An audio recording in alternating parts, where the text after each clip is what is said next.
We are looking at how to pronounce this name as well as how to say more interesting and often confusing plant names too, so make sure to stay tuned for this. So how do you say it? Well, the first word is usually said two different ways. In British English, it is generally said as Monstera, Monstera, with an emphasis on that second syllable. In American English, though, it is generally said as Monstera, Monstera.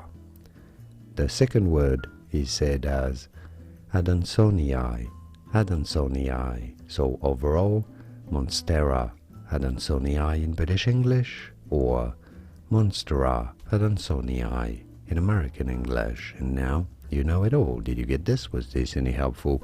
Let me know in the comments and by using the like button. More videos here on how to pronounce more interesting plant names that get many people confused. I'll see you there to learn more. Thanks for watching.